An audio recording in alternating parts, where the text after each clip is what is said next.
Salut mes petits pragmas. Est-ce que vous utilisez du pétrole? Vous utilisez de l'essence, vous utilisez bien tous ces produits qui sont à base de pétrole. Et vous savez qu'on a une crise climatique en ce moment, hein. Donc il y en a qui la réfutent, hein, il y en a qui sont climato-sceptiques. On peut comprendre, hein, au vu de comment le gouvernement gère ce qui en fait partie. Ça veut pas dire qu'il n'y a pas de crise climatique, hein. Ça veut juste dire qu'on a des branques qui nous gouvernent.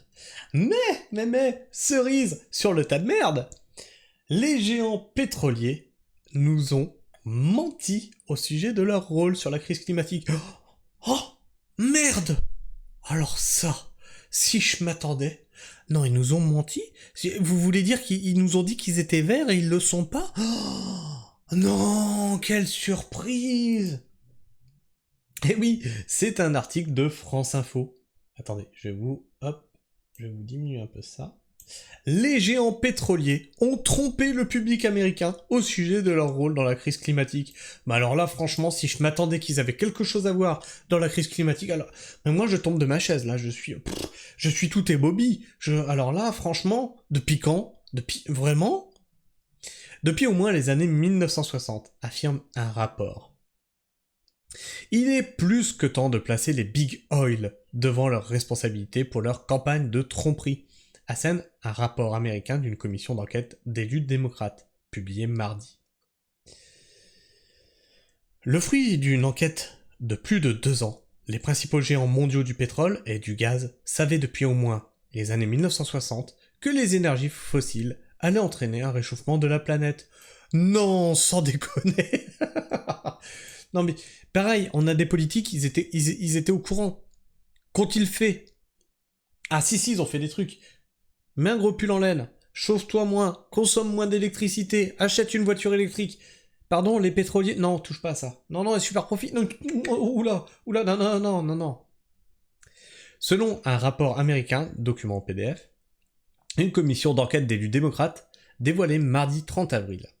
Les organismes ciblés y sont accusés d'avoir pratiqué de la désinformation. Non, c'est pas vrai! Alors vous voulez dire que les multinationales nous feraient de la fake news? Non! Mais sans rire, mais vous venez de le découvrir! Mais vous le découvrez seulement maintenant! Mais vous rigolez! Pendant plus d'un demi-siècle, les Big Oil ont trompé le public américain au sujet de leur rôle dans la crise climatique, en faisant tout ce qui était en leur pouvoir pour que les États-Unis et le monde entier restent dépendants de leurs produits polluants. Non mais attendez. Non, parce que là c'est de la folie. Si vous avez un vendeur de cigarettes qui vous dit c'est bon pour ta santé, ah bah attendez, on n'avait aucune raison de croire que c'était pas vrai. C'est ça que vous allez faire? Et vous gouvernez des pays. Non mais c'est de la folie. C'est de la folie. Dénonce le texte. Les Big Oil sont les 6 géants et organismes passés au crible pendant cette enquête, lancée en septembre 2021. ExxonMobil, Chevron, BP américain, Shell, l'American Petroleum Institute et la Chambre de commerce. Tous les 6 ont fait obstruction et retardé cette enquête en refusant de s'y soumettre, malgré des assignations. Ah, attends. Vous voulez dire que des grosses entreprises comme ça, elles vous ont dit non, on ne contracte pas. Alors, par contre, eux, ils ont quoi comme punition? Ah, rien. Ok.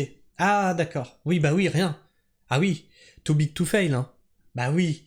Non, par contre, moi, si je m'amuse à faire obstruction et à retarder quoi que ce soit, je m'en prends une dans la gueule méchamment. Ah bah oui, mais on n'a pas les mêmes valeurs, hein. Égalité, liberté, fraternité, tout ça, hein. Dans ton cul, oui.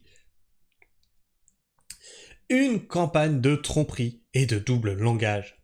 Après avoir qualifié le changement climatique de canular et avoir nié son existence même, relève le rapport, le secteur pétrolier a été contraint de changer de posture face à la science, qui devenait trop écrasante pour continuer à nier. Ils ont alors, poursuit-il, élaboré une campagne de tromperie et de double langage. Mais ça, c'est de la faute à Poutine. Sûr. De double langage, soutenu par une armada d'organismes professionnels, en affirmant publiquement soutenir l'action pour le climat. Attendez. Tu soutiens l'action pour le climat en produisant et en extrayant du sol du pétrole. Comment ça marche? en affirmant publiquement soutenir l'action pour le climat, mais en effectuant des actions en coulisses pour l'éviter. Il est plus que temps de placer les Big Oil devant leurs responsabilités pour leur campagne de tromperie et de prendre des actions pour remédier aux dégâts qu'ils ont causés, conclut le rapport de 65 pages, intitulé « Dénégation, désinformation et double langage. Évolution des efforts des Big Oil pour esquiver la responsabilité du changement climatique ». Elle est pas belle la salade? Alors on va aller voir ce qui se passe dans l'espace commentaire, parce que là, à mon avis, ça doit se déchaîner. Je les avais ouverts, normalement, ils doivent être quelque part là. Ah bah tiens. C'est marrant, on est sur la même longueur d'onde. Même chose que le tabac. Ah bah oui, le tabac c'est bon pour la santé. Quoi, t'y crois pas? Non. Ils avaient les résultats de leurs études, de leurs recherches faites par leurs scientifiques. Ils savaient, mais ils ont tout caché au grand public, sinon ils n'auraient pas pu continuer à s'enrichir. Ça s'appelle la fabrique de l'ignorance. S'il y a une seule chose que la vie m'a apprise à 65 ans, c'est qu'on ne trompe que ceux qui demandent à être trompés. Ou dit autrement, les gens croient uniquement ce qu'ils ont envie de croire. Oui, mais là, la problématique. Parce que je suis assez d'accord avec ça. On ne trompe que ceux qui ont envie d'être trompés, ceux qui demandent à être trompés. Sauf que là, maintenant on va mettre les choses bout à bout. C'est que qui a cru à ça? Ce sont des gouvernements. Ce sont ceux qui gouvernent.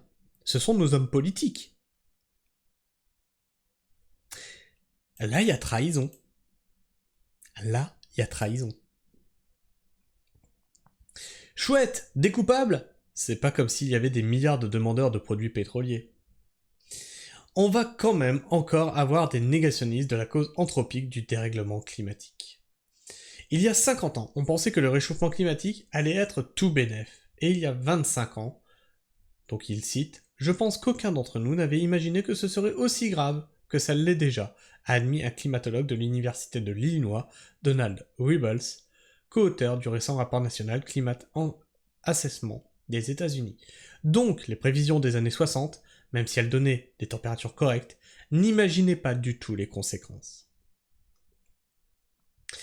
Donc ça répond à ce commentaire. Bien évidemment, les industries vénales n'ont que les profits en tête, et peu importe la viabilité de notre planète. Oui, pognon, pognon, pognon. Prochain scoop. Oui, parce que c'est un scoop, on ne le savait pas, on s'en doutait pas, il y a vraiment que les politiques pour s'étonner de ça. Prochain scoop, le Big Oil savait depuis au moins 1789. Bien sûr qu'ils mentent, comme tous ceux qui sont dans un fromage. Hein? Et ne rêvent que d'y rester. Comme le nucléaire en France, par exemple. Oh putain, faux débat, encore une fois. Il étouffe tous les systèmes qui lui font de l'ombre. Tous ces gens n'ont rien à faire de la France et des Français et de ce qui est bon pour eux. Seul leur fromage les intéresse. Ah oui, leur fromage, leur part du gâteau, quoi. Serge Rochin. Alors, Serge, moi je veux bien, mais du coup, là, non, on n'est pas d'accord, du coup. Je vois pas... À la rigueur, ok, parce que bon, tu vois, l'essence, on se doute bien que c'est polluant. Vous pouvez même le prouver. Il y a plusieurs études qui le prouvaient. Maintenant, prouve-moi que le nucléaire est polluant. Va faire un tour dans mon onglet communauté, sors-moi les déchets dangereux. Je crois que c'est 60 ans d'exploitation du nucléaire, ils ont fait moins de déchets que toi en un an. Je parle des déchets dangereux. Donc en 60 ans, imagine le nombre de déchets que tu aurais fait. Bien dit Mikado, droit dans le mur, tel est l'objectif. Oui, c'est ça, c'est ce que je dis tout le temps. C'est, tu as le mur devant, pied au plancher, droit devant. On va le traverser. Mais attends, mais le mur il est en acier trempé. Oui, c'est pas grave. On va crever. Mais c'est eux qui sont aux commandes.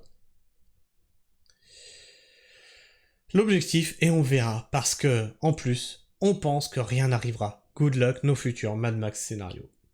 Comme Jean Covici l'a très bien expliqué, sans les énergies fossiles, on serait comme au 19e siècle. Mais est-ce?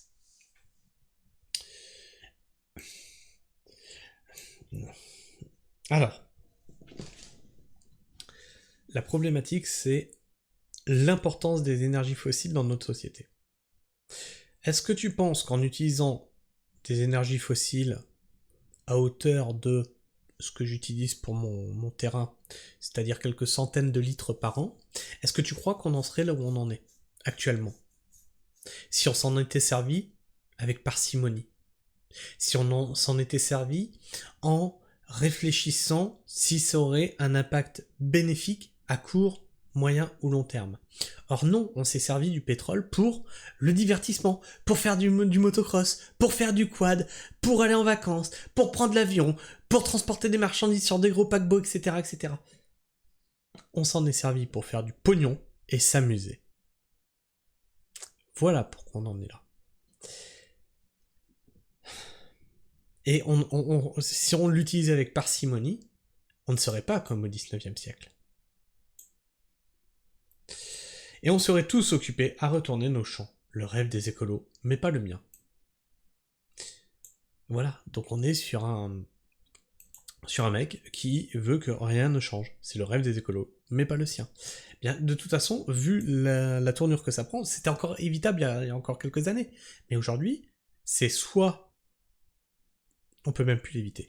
C'était soit on part sur une décroissance choisie, soit elle va s'imposer d'elle-même. Et tu vas le bouffer, ton 19e siècle. Quoi qu'il arrive.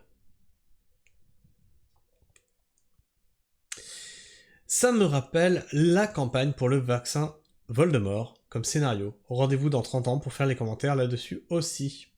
Ouh là là, quelle surprise! Des amendes de plusieurs centaines de milliards de dollars? C'est un argument efficace. Oui, j'aimerais connaître les amendes qu'ils ont pour avoir retardé et obstrué l'enquête. J'aimerais connaître. Il y en a pas, c'est ça? Ah bah, surprenant.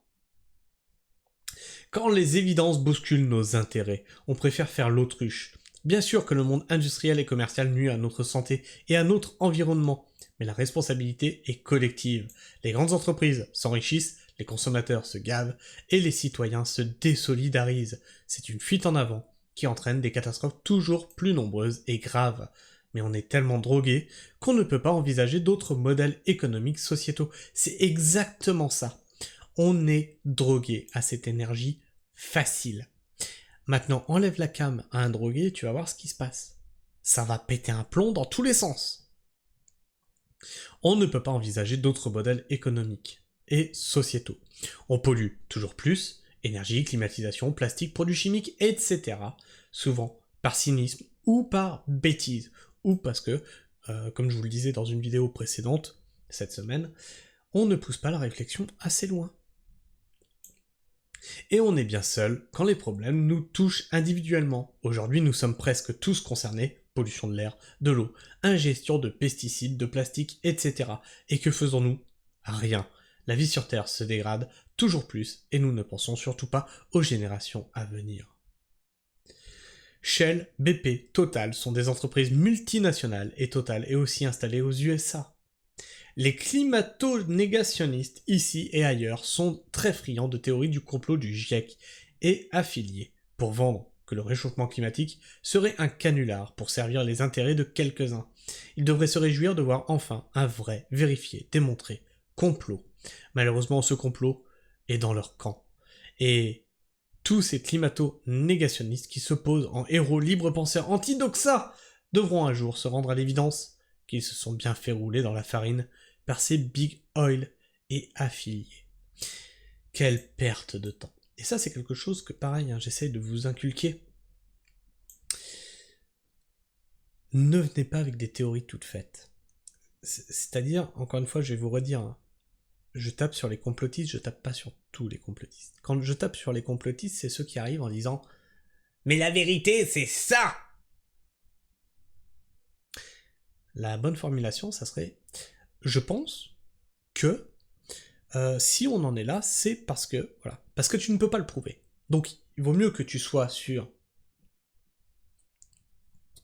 un truc de pensée, tu vois, un truc hypothétique, plutôt que d'affirmer des choses que tu es incapable de prouver.